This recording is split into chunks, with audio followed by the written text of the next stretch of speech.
Alright, so here's how you do your tea shot. Coming from me, probably take this with a grain of salt. This is only my second tea shot ever. You need some disinfectant. Very fancy filming over here, as you can clearly see. Something resembling a tissue, your needle, and obviously the tea itself. I don't know how you were planning on doing the tea shot without the tea.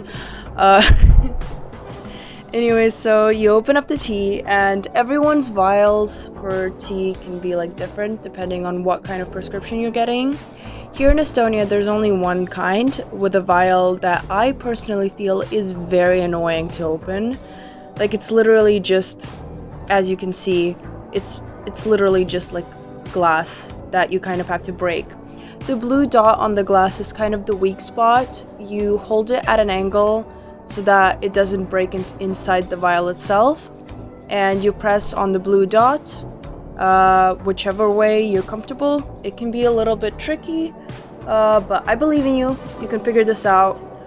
Here I set up like a different angle because I thought that I was gonna struggle for a long time, and I was gonna say about how it's okay if you struggle, look how long it took me, but actually it came off pretty easily this time, which is pretty surprising considering this is my second ever time opening this kind of vial. So there you have your tea, you have your needle, you gotta open it.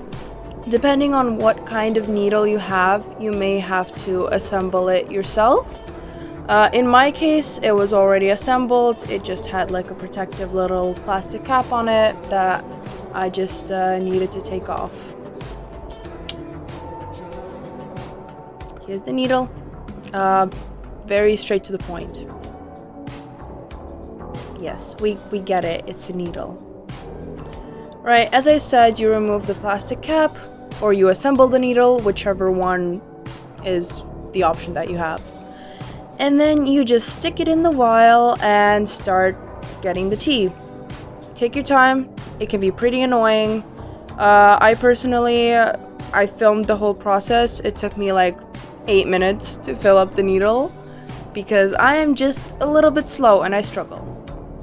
When you filled it up, then there's air that's not supposed to be there. You just push the air out. Slowly, obviously, you don't want to accidentally squirt out the testosterone, or, you know, whatever medicine you're taking. Doesn't have to be testosterone.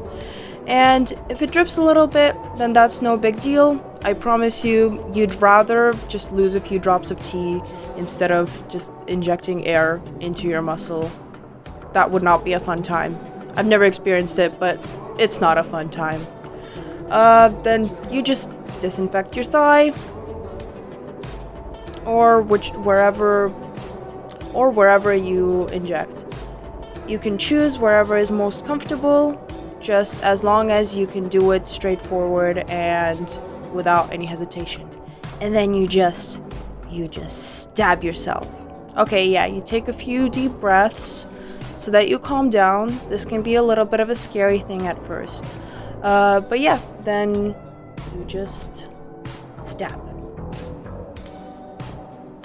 And you shouldn't rush with pushing in your testosterone because, as you know, you're injecting into the muscle. There is already kind of pressure when you're pushing in external substances. I don't know why I said substances, but it is what it is. And just take your time and just calmly push it in. Very zen, I know, right? Also, try not to like twitch or like flex your muscles in any way because you will feel that and it's not a pleasant feeling. It doesn't hurt like super bad, but it's not exactly pleasant either. So, just warning you. Keep your muscles calm and relaxed and find your zen. Once you're done pushing in, then you just you get a tissue just in case, because it is quite normal to bleed a tiny bit. And then you just slide the needle out and you dry your wound.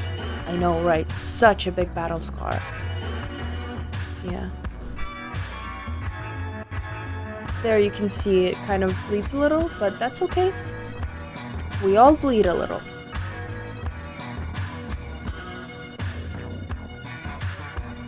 Then you dispose of all your stuff.